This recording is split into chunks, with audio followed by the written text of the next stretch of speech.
Yo creo que empezamos. Venga. Buen día a tothom, buenos días a todo el mundo.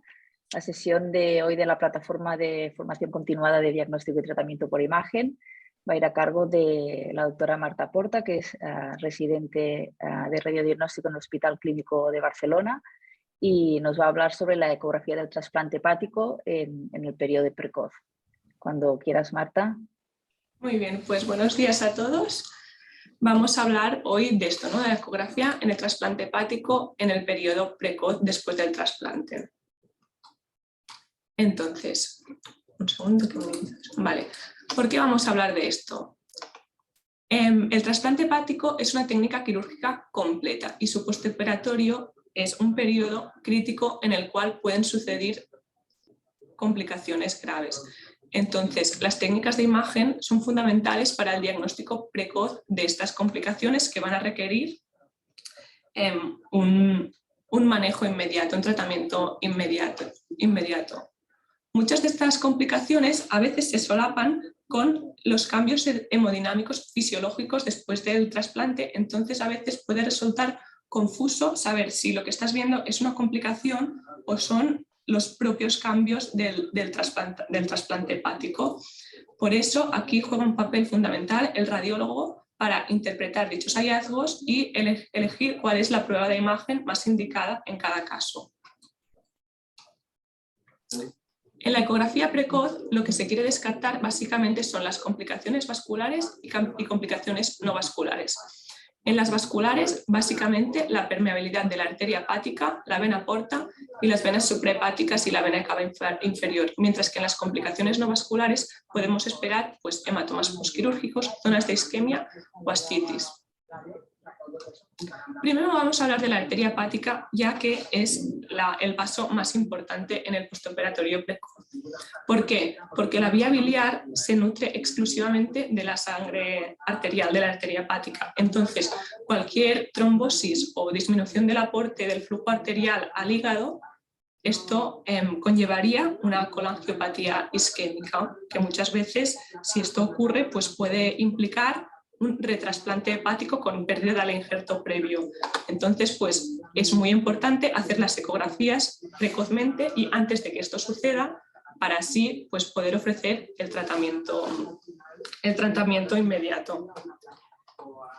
¿Cómo estudiamos nosotros la arteria hepática? Bueno, pues con la ecografía buscamos registros con Doppler a nivel iliar y en ambas ramas intrahepáticas. Para ser metódicos siempre buscamos estas tres, ¿no? En el ilio y en la rama derecha y en la rama izquierda. Los valores normales de un registro arterial son de 0,55 y 0,8. Y ahora vamos a detallar distintos escenarios de cómo podemos ver estos registros arteriales y qué implican y cómo debemos nosotros seguir. Entonces, el primer escenario sería los índices de resistencia elevados con la sístole conservada, luego picos sistólicos y luego pues, ausencia de flujo arterial. Ahora voy a ir detallando cada uno de ellos. Este es el manejo que vamos a proponer, que ahora a lo largo de la sesión pues vamos a ir detallando cada uno de estos pasos. Aquí son los tres escenarios que os he comentado y empezamos con el primero, IR elevados con sístole conservado. Pues IRs elevados se refiere simplemente a índices de resistencia mayores a 0,8. Aquí vemos un caso de índices de resistencia pues de 0,87. Como podemos ver, el índice de resistencia tiene aquí una diástole conservada.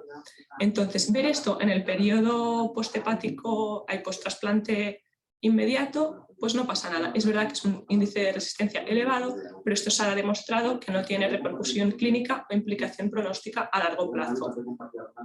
Por eso, lo que debemos hacer ante estos hallazgos es considerarlos esperables y seguir haciendo controles en estos pacientes. Picos sistólicos, el siguiente.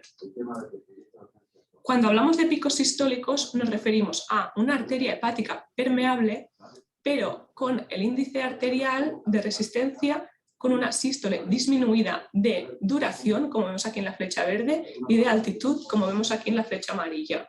Además, ausencia de diástole. Si comparamos este registro con el otro, pues vemos que la diferencia es evidente.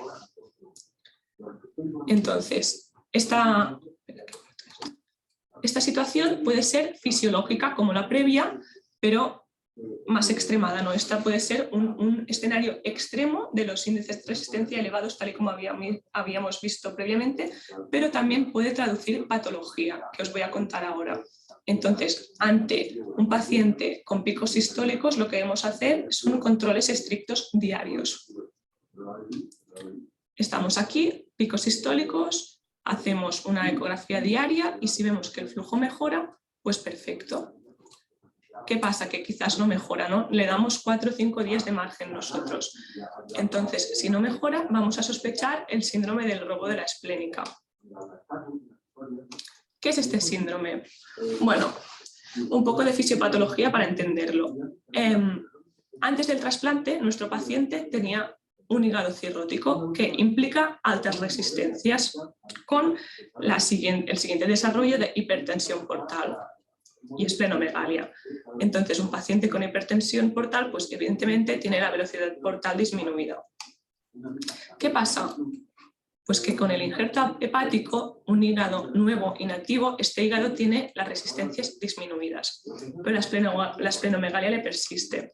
Entonces, todo este flujo del bazo a través de la vena esplénica y la vena porta, como ahora tiene un hígado con resistencias mucho menores, pues aumenta la velocidad portal. Y por efecto buffer, lo que ocurre es una vasoconstricción secundaria de la arteria hepática, secundaria a este incremento de velocidades portales. Por lo tanto, ¿cuándo tengo que sospechar un robo de la esplénica? Pues en un paciente con velocidades portales elevadas, esplenomegalia y una arteria hepática con picos sistólicos. Esto solo me permite sospecharlo, solo se confirmará si después de la embolización de la arteria esplénica, que es el tratamiento a esta entidad, pues los IRs mejoran. Ahora os voy a mostrar imágenes. Aquí vemos todas estas fotos que os voy a enseñar son del mismo paciente, con unas velocidades portales de 167, que son muy elevadas, para un paciente post-trasplantado también, con una esplenomegalia de 17 centímetros y con picos sistólicos en la arteria. Aquí en el ileopático, pues los registros son pues, picos, ¿no? Sístole disminuida de amplitud y de duración con ausencia de diástole. Este paciente sospechó el robo de la esplénica porque ya estos hallazgos eran en el 5.º día post-trasplante, se embolizó la arteria esplénica y mirad cómo cambiaron los índices, ¿no? Ahora y aquí vemos una sístole alta que dura tiempo y con diástole preservada, un IR de 0,71. Entonces, ¿qué papel juega la CEUS en el síndrome del robo de la esplénica? Pues básicamente, si yo no veo permeabilidad arterial, porque, claro, si la arteria hepática presenta una vasoconstricción que yo puedo quizás obtener los picos, pero siempre que los obtengo pues es con mucha dificultad, quizás no puedo obtener registros, ¿no? Y me planteo, ostras, ¿yo por qué no obtengo registros? ¿Porque estoy ante un robo de la esplénica o porque la arteria está trombosada, por ejemplo? Pues yo, si tengo dudas, le pongo un contraste, hago CEUS, y aquí en esta imagen pues vemos una permeabilidad de la arteria hepática y me quedo tranquila de que la arteria está permeable, que quizás tiene el robo de la esplénica, pues seguramente, pero que no es una trombosis arterial. Entonces, pues volvamos otra vez a nuestro diagrama, ecografía diaria, sospecho si en el 5.º día persiste con flujo con picos sistólicos, voy a sospechar el robo de la esplénica y vamos a realizar una arteriografía terapéutica. Aquí ahora os voy a hablar de esto de que sea terapéutica porque tiene mucha importancia. Aquí en la arteriografía, antes de la embolización, pues veo un flujo preferente hacia la arteria esplénica y después de embolizar, aquí vemos con un dispositivo la arteria esplénica, pues vemos una clara mejoría del flujo de la arteria hepática.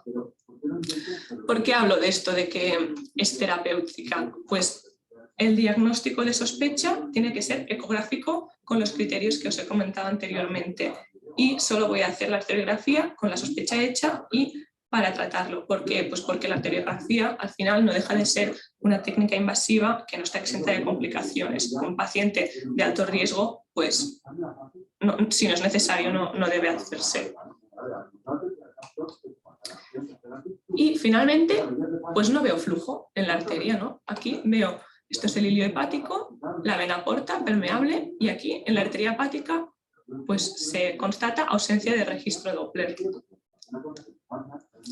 Pues como hemos dicho antes, ¿no? Que ausencia de flujo no confirma un diagnóstico de trombosis porque puede haber falsos positivos. Entonces, pues como antes hemos hecho la CEUS en el robo de la esplénica y hemos visto que era permeable, pues aquí lo mismo. Yo para diagnosticar una trombosis arterial necesito un medio de contraste.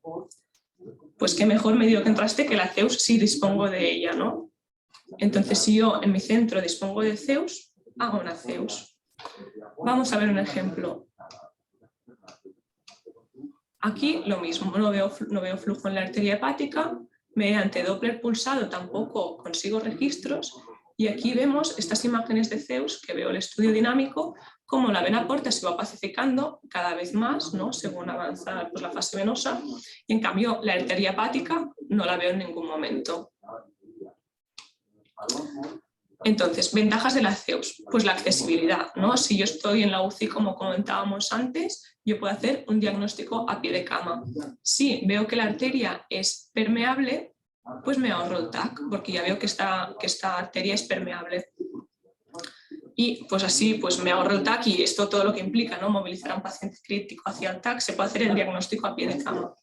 Además, la CEUS también mejora la sensibilidad del Doppler pulsado, así que a veces con la CEUS, primero yo no había obtenido registros, pero luego con la CEUS sí que los puedo obtener porque me han mejorado la sensibilidad.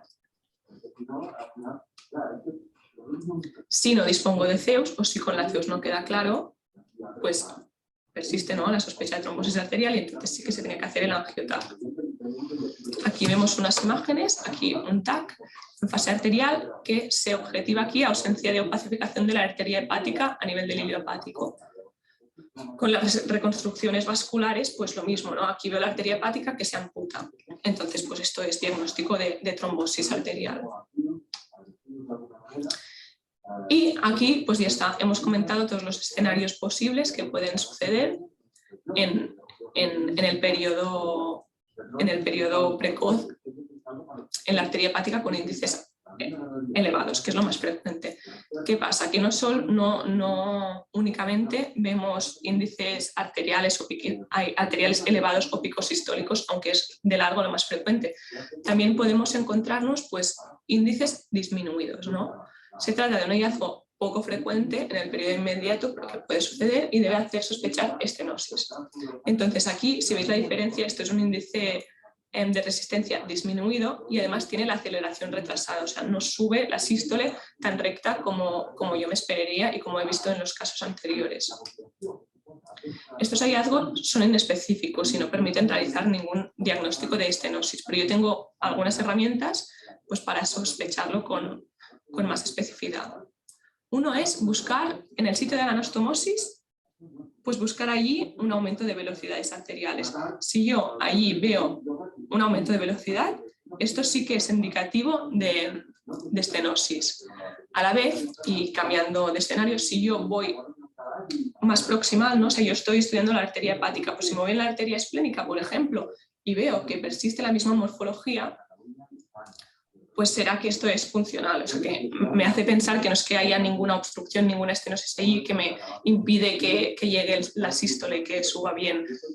Esto evidentemente no se puede diagnosticar, pero si más proximal yo veo los mismos registros y no veo ningún sitio en la anastomosis de aumento de velocidades, pues haré controles porque puede ser que sean hallazgos inespecíficos. Ahora bien, si veo un aumento de velocidades en la anastomosis, esto sí que me hace sospechar estenosis. Entonces pues se hace un angio-TAC para confirmarlo y aquí pues la arteriografía lo mismo, ¿no? Se reservará para los casos confirmados con finalidades terapéuticas para realizar una angioplastia, más o menos pues la colocación de un stent. Aquí vemos un ejemplo, ¿no? De aquí una estenosis arterial. Muy bien, pues demos por finalizado la sección de la arteria hepática y ahora vamos a por la vena porta, ¿no?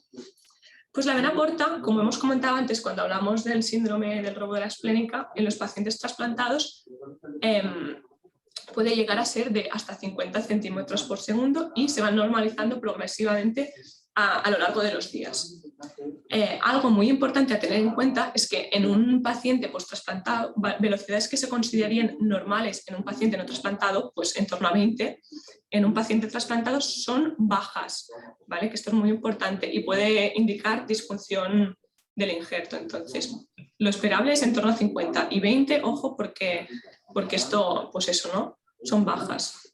También es importante estudiar pues, con el modo B y no con el Doppler la discordancia de calibre entre la aporta del donante y del receptor.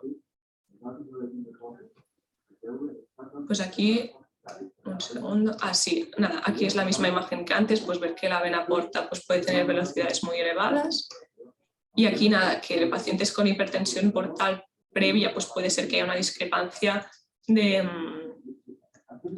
calibre, ¿no? En la vena porta del donante y la vena porta del receptor. Para diagnosticar una estenosis portal, por eso lo que necesito es, pues, parecido a lo que hablábamos de la estenosis de la arteria hepática, un aumento de velocidades a nivel de la anastomosis, ¿no? Entonces nosotros consideramos que además a nivel de post-anastomosis tiene que haber un aumento de velocidades de aproximadamente 2,5 en relación a las velocidades pre-anastomosis. Finalmente, las venas suprahepáticas. Bueno, en un paciente normal, el registro de las suprahepáticas acostumbra a ser trifásico, ¿no? En los pacientes trasplantados también es frecuente encontrar un registro monofásico y no pasa nada. Solo en casos de un registro monofásico mantenido en el tiempo asociado a una ascitis refractaria nos podría hacer sospechar una estenosis en la anastomosis con la vena cava, pero se trata de un hallazgo muy poco frecuente. Aquí, como vemos, el registro trifásico en la suprahepática derecha y el registro monofásico también en la suprahepática derecha. Ambos son normales en los postoperados hepáticos. Y esto es básicamente todo. Muchas gracias por vuestra atención. Cualquier duda, pues la respondo. Muchas gracias, Marta, por la presentación. Muy clara, 4 conceptos básicos, pero yo creo que muy bien explicados. Damos paso al turno de preguntas. A ver, hay una pregunta en la audiencia. El doctor Maroto te pregunta si crees que es necesario o si tenéis un informe estructurado para la valoración de estos pacientes. Sí, bueno, nosotros pues siempre tenemos la estructura de cuando informamos la ecografía, ¿no? Pues ver el injerto hepático, pues que no haya zonas de isquemia, ¿no? Que se ven como zonas hipoecoicas, que no esté la vía biliar dilatada. Entonces, pues siempre en estos casos lo más importante es que estudiamos la vena porta a nivel velocidades preanastomóticas y postanastomóticas, la arteria hepática siempre reportamos cómo está el índice de resistencia en el ilio a nivel de la rama derecha y la izquierda, y también siempre reportamos pues, que las suprahepáticas y la vena cava inferior pues, estén permeables, y luego pues, el informe estructurado de la ecografía de abdomen normal, ¿no? Pues el riñones y tal. Pero a nivel, sí que ponemos más énfasis, ¿no? En las estructuras vasculares, que quizás en un paciente no trasplantado pues no reportamos que las suprahepáticas estén permeables, y aquí sí que somos muy precisos pues con todas las estructuras vasculares. Oye, entonces hacéis una ecografía abdominal, ¿no? Aparte de todo el estudio Doppler hepático, ¿no? Sí, abdominal, exacto. Hacemos un abdominal y ponemos más énfasis en el estudio vascular, exactamente. ¿Y cuánto tiempo os lleva más o menos? ¿Cuánto tiempo os lleva mirar, no? Porque lo miráis todo, o sea, independientemente de la clínica que tenga, ¿no? La sospecha clínica, supongo que miráis todo, miráis tanto la arteria como la vena y todo, ¿no? ¿Cuánto tiempo os lleva más o menos hacer una ecografía de esta? Es muy variable, yo diría que... No, depende pero el primer día... del entreno que lleves, sí. No, y el primer día siempre es el más complejo, ¿no? Porque los pacientes tienen neumoperitoneo de la cirugía, están intubados, no pueden colaborar mucho pues, con la respiración, ¿no? Tú para encontrar la arteria hepática necesitas que el paciente no respire porque si no se te escapa para encontrar el registro. Claro, entonces pues los últimos días siempre es mucho más fácil porque el paciente es colaborador, ya no tiene neumo. El primer día siempre es el más difícil y el primer día a veces nos estamos bastante rato porque claro, tú quieres ver sí o sí la arteria permeable y a veces es muy difícil y de allí no te vas hasta que no tengas la seguridad de que es permeable. Y las grapas y todo, ¿no? Lo que lleva un paciente posquirúrgico. Sí, exacto. Vale, el doctor Maroto pregunta también si para estudiar la vena porta utilizáis la media de las velocidades máximas o la velocidad media. La media de las máximas. Y también pregunta si son frecuentes las complicaciones no vasculares, como hematomas, abscesos o otras en el trasplante hepático. Bueno, generalmente siempre vemos un pequeño hematoma en el lecho vesicular. Esto es muy típico, pero son pequeñitos y se van reabsorbiendo a lo largo del tiempo y no le damos mucha importancia. Bueno, lo reportamos y lo vamos siguiendo, pero bueno, son pequeños hematomas que no tienen más trascendencia, los pequeños que son muy frecuentes. Entonces, otras complicaciones, pues como ascitis o grandes hematomas, zonas de isquemia, la verdad, algunas vemos, pero no es para nada lo habitual. Muy bien, pues de momento no hay más preguntas. Veo. En relación con el informe estructurado, decía que nosotros sí que hacemos un informe con una plantilla más o menos, pero no es bien un informe estructurado, ¿no? Realmente no tenemos incorporado el informe estructurado en ninguno de nuestros estudios a día de hoy. Sí que sería una herramienta útil, pero no lo tenemos todavía en marcha. Pero bueno, más o menos sí que el informe es bastante estandarizado y se reporta casi siempre lo mismo. Perfecto, gracias. El doctor Xavi Tomás te felicita por la charla, Marta, muy docente. Y bueno, si no hay más preguntas, doy paso al doctor Maroto y la doctora García Criado, si quieren hacer las conclusiones finales.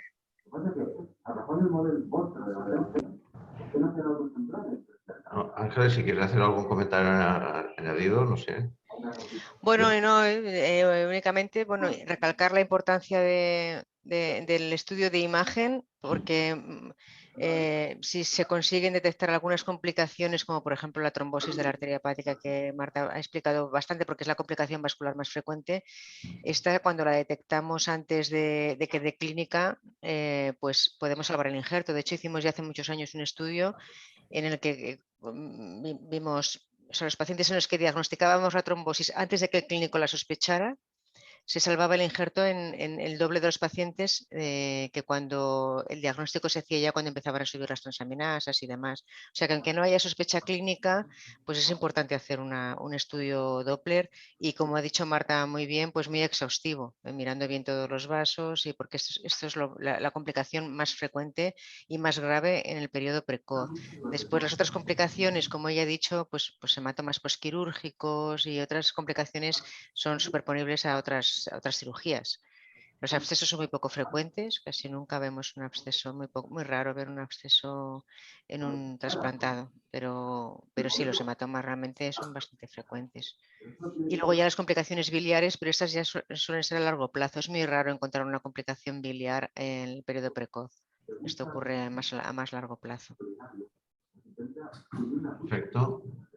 Pues Marta, yo quería felicitarte por tu excelente presentación. Yo creo que has documentado de manera muy fidedigna, ¿no?, el escenario postquirúrgico del trasplante, y has detallado exactamente cuáles son los pasos que hay que hacer para detectar estas complicaciones. Yo me quedo sobre todo en el subrayado del uso de la ecografía, del Doppler pulsado, de la incorporación del contraste para ver todos estos ejes vasculares de manera eficiente, incluso la cabecera a pie de cama del paciente, para detectar de forma precoz. Oye, este sería el papel central del radiólogo en el trasplante. ¿Te parece un buen resumen, Marta?